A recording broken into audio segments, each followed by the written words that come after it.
Hello and welcome back to another episode of Bedtime Stories. My name is Tracy and I'm your host.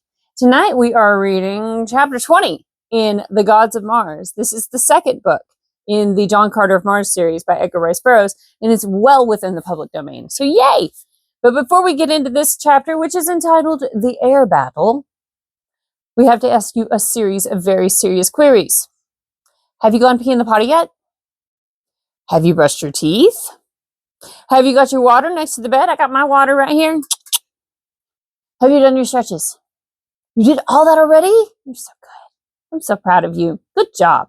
All right. Well, since there's nothing else left to do besides like the video, subscribe to the channel, and click that notification button. Ding. Right? We'll go ahead and get ready to start it. Okay? Okay. That was a whole sentence, wasn't it? Yeah. My English teachers are all very proud of me right now. Chapter 20, The Air Battle. 2 hours after leaving my palace in Helium, or about midnight, Cantos Can, Zodar, and I arrived at Hastor. Cathoris, Tarstarchus, and Horvastus had gone directly to Thark upon another cruiser. The transports were to get underway immediately and move slowly south. The fleet of battleships would overtake them on the morning of the second day. At Hastor, we found all in readiness, and so perfectly had Cantos Can planned every detail of the campaign that within 10 minutes of our arrival, the first of the fleet had soared aloft from its dock, and thereafter, at the rate of 1 a second, the great ships floated gracefully out into the night to form a long, thin line which stretched for miles towards the south. It was not until after we had entered the cabin of Cantos Can that I thought to ask the date, for up to now I was not positive how long I had lain in the pits of Zat Araris. When Cantos Can told me, I realized with a pang of dismay that I had misreckoned the time which I had lay in the utter darkness of my cell. 365 days had passed. It was too late to save Deja Thoris. The expedition was no longer one of rescue, but of revenge. I did not remind Cantos Can of the terrible fact that ere we could hope to enter the temple of Isis, the princess of Helium would be no more. In so far as I knew, she might be already dead. Remedy. Sorry. Okay. Okay, we are still recording.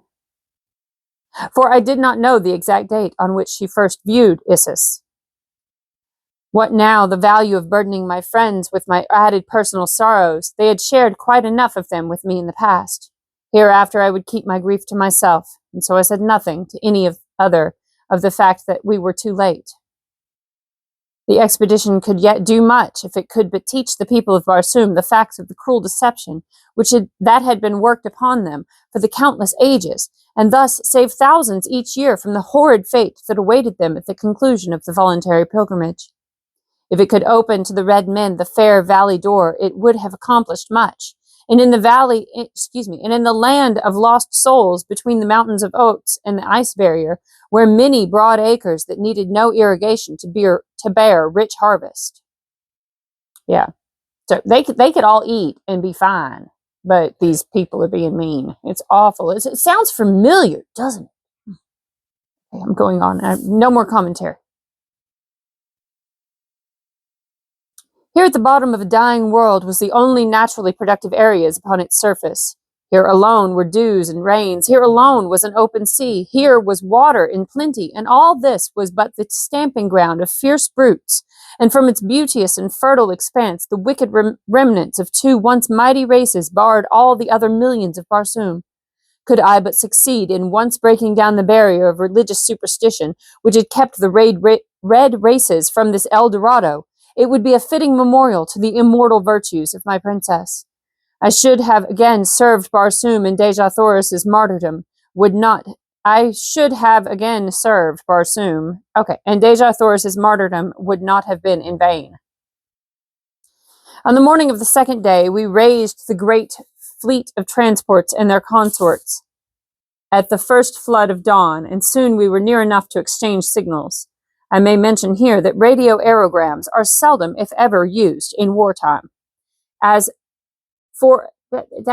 or for the transmission of secret dispatches at any time, for as often as one nation discovers a new cipher or invents a new instrument for wireless purposes, its neighbors bend every effort until they are able to intercept and translate these messages. For so long a time has this gone on that practically every possibility of wireless communication has been exhausted, and no nation dares transmit dispatches of importance this way. Taurus Tarkus reported all well with the transports. The battleships passed through to take an advanced position, and the combined fleets moved slowly over the ice cap, hugging the surface closely to prevent detection by the Therns, whose land we were approaching. Far in advance of all, a thin line of one-man air scouts protected us from surprise, and on either side they flanked us, while a smaller number brought up the rear some 20 miles behind the transports. In this formation, we had progressed toward the entrance to Omin for several hours, when one of our scouts returned from the front to report that the cone-like summit of the entrance was in sight. At almost the same instant, another scout from the left flank came racing toward the flagship. His very speed bespoke the importance of his information. Cantos Can and I awaited him upon the little forward deck, which corresponds with the bridge of earthly battleships. Scarcely had his tiny flyer come to rest upon the broad landing deck of the flagship ere he was bounding up the stairway to the deck where we stood. "A great fleet of battleships south-southeast, my prince," he cried. "There must be several thousands, and they are bearing down directly upon us." "The Thurn spies were not in the palace of John Carter for nothing," said Cantos Can to me. "Your orders, prince." "Dispatch 10 battleships to guard the entrance to Omin, with orders to let no hostile vessel enter or leave the shaft. That will bottle up the great fleet of the firstborn. Form the balance of the battleships into a great V with the apex pointing directly south-southeast. Order the transports, surrounded by their convoys, to follow closely in the wake of the battleships until the point of the V has entered the enemy's line. Then the V must open outward at the apex. The battleships of each leg engage the enemy fiercely and drive him back to form a lane through his line into which the transports with their convoys must race at top speed, that they may gain a position above the temples and gardens of the Therns. Here let them land and teach the holy Therns such a lesson in ferocious warfare as they will not forget for countless ages. It had not been my intention to be distracted from the main issue of the campaign, but we must settle this attack with the Therns once and for all, or there will be no peace for us while our fleet remains near door, and our chances of ever returning to the outer world will be greatly minimized." Cantos Can saluted, and turned to deliver my instructions to his waiting aides. In an incredibly short space of time, the formation of the battleships changed in accordance with my commands. The 10 that were to guard the way to Omin were speeding toward their destination, and the troop ships and convoys were closing up in preparation for the spurt through the lane. The order of full speed ahead was given. The fleet sprang through the air like coursing greyhounds, and in another moment the ships of the enemy were in full view. They formed a ragged line as far as the eye could reach in either direction and about 3 ships deep. So sudden was our onslaught that they had no time to prepare for it. It was unexpected as lightning from a clear sky. Every phase of my plan worked splendidly. Our huge ships mowed their way entirely through the line of Thurn battlecraft. Then the V opened up, and a broad lane appeared through which the transports leapt toward the temples of the Therns, which could now be plainly seen glistening in the sunlight. By the time the Therns had rallied from the attack, 100,000 green warriors were already pouring through their courts and gardens, while 150,000 others leaned from low-swinging transports to direct their almost uncanny marksmanship upon the Thern soldiery that manned the ramparts or attempted to defend the temples. Now the 2 great fleets closed in in a titanic struggle far above the fiendish din of battle in the gorgeous gardens of the Therns. Slowly the 2 lines of Helium's battleships joined their ends, and then commenced the circling within the line of the enemy, which is so marked a characteristic of Barsoomian naval warfare. Around and around in each other's tracks moved the ships under Cantos Can, until at length they formed nearly a perfect circle. By this time they were moving at high speed, so that they presented a difficult target for the enemy. Broadside after broadside they delivered as each vessel came in line with the ships of the Therns. The latter attempted to rush in and break up the formation, but it was like stopping a buzzsaw with a bare hand. From my position on the deck beside Cantos Can, I saw ship after ship of the enemy take the awful, sickening dive which proclaims its total destruction. Slowly we maneuvered our circle of death until we hung above the gardens where our green warriors were engaged. The order was passed down for them to embark. Then they rose slowly to a position within the center of the circle. In the meantime, the Therns' fire had practically ceased. They had had enough of us and were only too glad to let us go on our way in peace. But our escape was not to be encompassed with such ease, for scarcely had we gotten under way once more in the direction of the entrance to Omeen, that we saw far to the north a great black line topping the horizon. It could be nothing other than a fleet of war. Whose or whither bound we could not even conjecture. When they had come close enough to make us out at all, Cantos Can's operator received a radio aerogram, which he immediately handed to my companion. He read the thing and handed it to me. Cantos Can, it read, surrender in the name of the Jeddak of Helium, for you cannot escape. And it was signed Zat Araris. The Therns must have caught and translated the message almost as soon as we did, for they immediately renewed hostilities when they realized that we were soon to be set upon by other enemies. Before Zat Araris had approached near enough to fire a shot, we were again hotly engaged with the Thern fleet, and as soon as he drew near, he too commenced to pour a terrific fusillade of heavy shot into us. Ship after ship reeled and staggered into uselessness beneath the pitiless fire that we were undergoing. The thing could not last much longer. I ordered the transports to descend again into the gardens of the Therns. Wreak your vengeance on the utmost, to the utmost, was my message to the Green Allies, for by night there will be none left to avenge your wrongs. Presently I saw the 10 battleships that had been ordered to hold the shaft of Omeen. They were returning at full speed, firing their stern batteries almost continuously. There could be but one explanation. They were being pursued by another hostile fleet. Well, the situation could be no worse. The expedition already was doomed. No man that had embarked upon it would return across the dreary ice cap. How I wished that I might face Zat Araris with my longsword for just an instant before I died. It was he who had caused our failure. As I watched the oncoming 10, I saw their pursuers race swiftly into sight. It was another great fleet. For a moment I could not believe my eyes, but finally I was forced to admit that the most fatal calamity had overtaken the expedition. For the fleet I saw was none other than the fleet of the firstborn, that should have been safely bottled up in Omeen. What a series of misfortunes and disasters! What awful fate thwarted at every angle of my search for my lost love! Could it be possible that the curse of Isis was upon me? That there was, indeed, some malign divinity in that hideous carcass?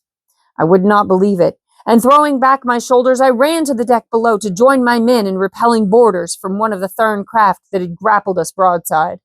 In the wild lust of hand-to-hand combat, my old dauntless hopefulness returned. And as Thern after Thern went down beneath my blade, I could almost feel that we should win success in the end, even from apparent failure. My presence among the men so greatly inspired them that they fell upon the luckless wights with such terrible ferocity that within a few moments we had turned the tables upon them, and a second later, as we swarmed their own decks, I had the satisfaction of seeing their commander take the long leap from the bow of his vessel in token of surrender and defeat. Then I joined Cantos Can. He had been watching what had taken place on the deck below, and it seemed to have given him a new thought. Immediately he passed an order to one of his officers, and presently the colors of the Prince of Helium broke from every point of the flagship. A great cheer arose from the men of our own ship, a cheer that was taken up by every other vessel of our expedition as they in turn broke my colors from their upper works. Then Cantos Can sprang his coup. A signal legible to every sailor of all the fleets engaged in that fierce struggle was strung aloft upon the battleship. Men of Helium, for the Prince of Helium against all his enemies, it read. Presently my colors broke from one of Zat Araris' ships, then from another, and another. On some we could see fierce battles waging between the Zodangan soldiery and the Helumetic crews, but eventually the colors of the Prince of Helium floated above every ship that had followed Zat Araris upon our trail. Only his flagship flew them not. Sorry, that's fantastic. I like that a lot. Zat Araris had brought 5,000 ships. What a wonderful present, isn't it? Ha ha ha ha. Okay, sorry. The sky was black. The sky was back. I think it meant black. He meant black, but they forgot the L. The sky was black with the 3 enormous fleets. It was Helium against the field now, and the fight had settled to countless individual duels. There could be little or no maneuvering of fleets in that crowded, fire-split sky. Zat Araris's flagship was close to my own. I could see the thin features of the man from where I stood. His Zodangan crew was pouring broadside after broadside into us, and we were returning their fire with equal ferocity. Closer and closer came the two vessels, until but a few yards intervened. Grapplers and boarders lined the contiguous rails of each. We were preparing for the death struggle with our hated enemy. There was but a yard between the two mighty ships as the first grappling irons were hurled. I rushed to the deck to be with my men as they boarded. Just as the vessels came together with a slight shock, I forced my way through the lines and was the first to spring to the deck of Zat Araris's ship. After me, pouring a yelling, cheering, cursing throng of Helium's best fighting men. Nothing could withstand them in the fever of battle lust which had enthralled them. Down went the Zodangans before the surging tide of war, and as my men cleared the lower decks, I sprang to the forward deck where stood Zat Araris. "You are my prisoner, Zat Araris," I cried. "Yield, and you shall have quarter." For a moment I could not tell whether he contemplated acceding to my demand or facing me with drawn sword. For an instant he stood hesitating, and then throwing down his arms, he turned and rushed to the opposite side of the deck. Before I could overtake him, he had sprung to the rail and hurled himself head foremost into the awful depths below. What a chicken. And thus came Zat Araris, Jed of Zodanga, to his end. The what a chicken was my commentary, not Edgar's. I'm sorry, I threw that in. That was my thought, not his. And on went that strange battle. The Therns and the Blacks had not combined against us. Wherever Thern's ship met ship of the firstborn was a battle royale. And in this, I thought, I saw our salvation. Wherever messages could be passed between us that could not be intercepted by our enemies, I passed the word that all our vessels were to withdraw from the fight as rapidly as possible, taking a position to the west and south of the combatants. I also sent an air scout to the fighting green men in the gardens below to re-embark, and to the transports to join us. My commanders were further instructed that when engaged with an enemy, to draw him as rapidly as possible toward a ship of his hereditary foeman, and by careful maneuvering to force the two to engage, thus leaving himself free to withdraw. This stratagem worked to perfection.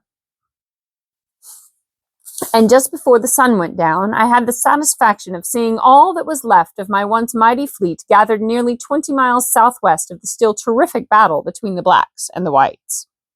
I now transferred Zodar to another battleship and sent him with all the transports and 5,000 battleships directly overhead to the Temple of Isis.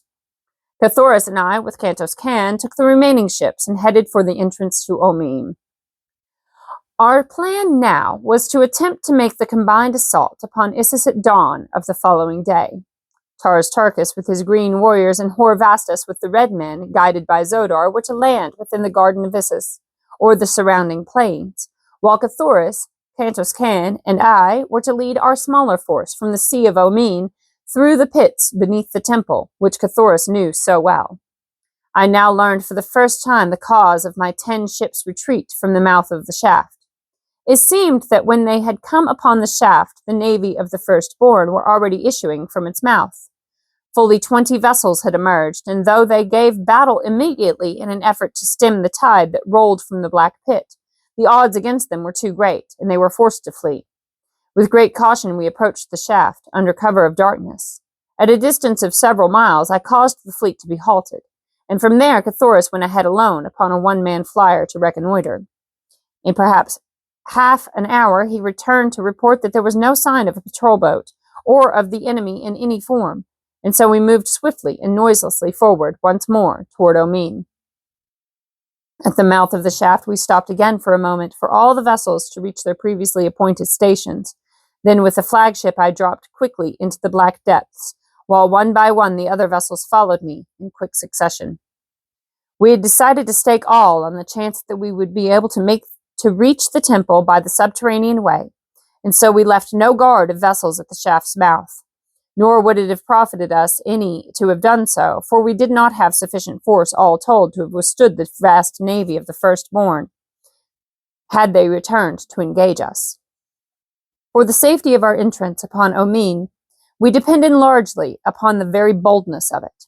believing that it would be some little time before the firstborn on guard there would realize that it was an enemy and not their own returning fleet that was entering the vault of the buried sea. And so proved to be the case. In fact, 400 of my fleet of 500 rested safely upon the bosom of Omin before the first shot was fired. The battle was short and hot, but there could have been but one outcome, for the firstborn, in the carelessness of fancied security, had left but a handful of ancient and obsolete hulks to guard their mighty harbor. It was at Cathoris's suggestion that we landed our prisoners under guard upon a couple of the larger islands, and then towed the ships of the firstborn to the shaft, where we managed to wedge a number of them securely in the interior of the great wall. Then we turned on the buoyancy rays and the balance of them and let them rise by themselves to further block the passage to Omin as they came into contact with the vessels already lodged there. We now felt that it would be some time at least before the returning firstborn could reach the surface of Omin, and that we would have ample opportunity to make for the subterranean passages which lead to Issus. One of the first steps I took was to hasten personally with a good-sized force of the island of the submarine. To hasten personally with a good-sized force to the island of the submarine, which I took there without resistance on the part of the small guard there. I found the submarine in its pool and at once placed a strong guard upon it and the island, where I remained to wait the coming of Cathoris and the others. Among the prisoners was Yersted, commander of the submarine. He recognized me from the 3 trips that I had taken with him during my captivity among the firstborn. "How does it seem," I asked him, "to have the tables turned, to be prisoner of your erstwhile captive?" He smiled, a very grim smile pregnant with hidden meaning. "It will not be for long, John Carter," he replied. "We have been expecting you, and we are prepared." "So it would appear," I answered, "for you were all ready to become my prisoners with scarce a blow struck on either side." "The fleet must have missed you," he said, "but it will return to Omin, and then that will be a very different matter for John Carter." "I do not know that the fleet has missed me as yet," I said, but of course he did not grasp my meaning, and only looked puzzled. "Many prisoners travel to Issus in your grim craft, Yersted?" I asked. "Very many," he assented. "Might you remember one whom men called Deja Thoris?" "Well, indeed, for her great beauty, and then, too, for the fact that she was the wife to the first mortal that ever escaped from Issus through all the countless ages of her godhood. And they say that Issus remembers her best as the wife of one and the mother of another who raised their hands against the goddess of life eternal." I shuddered for fear of the cowardly revenge that I knew Issus might have taken upon the innocent Deja Thoris for the sacrilege of her son and her husband.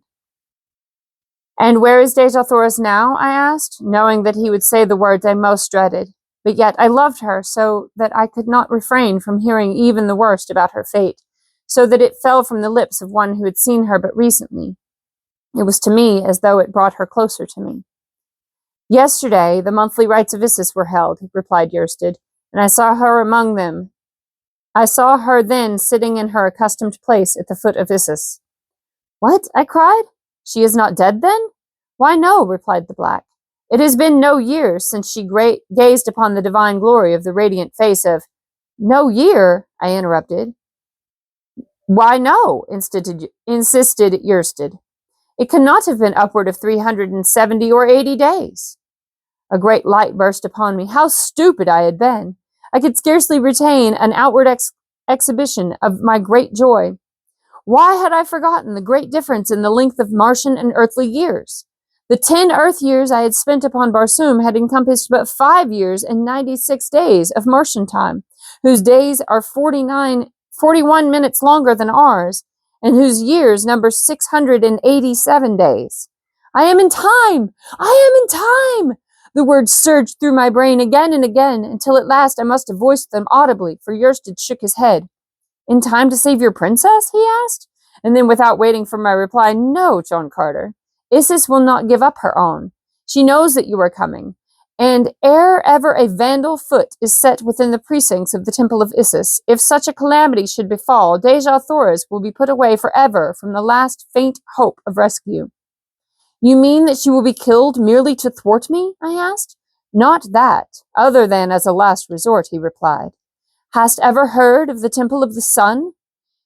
It is there that they will put her. It lies far within the inner court of the Temple of Isis, a little temple that raises a thin spire far above the spires and minarets of the great temple that surrounds it. Beneath it, in the ground, there lies the main body of the temples, consisting in 687 circular chambers, one below another. To each chamber, a single corridor leads through solid rock from the pits of Isis.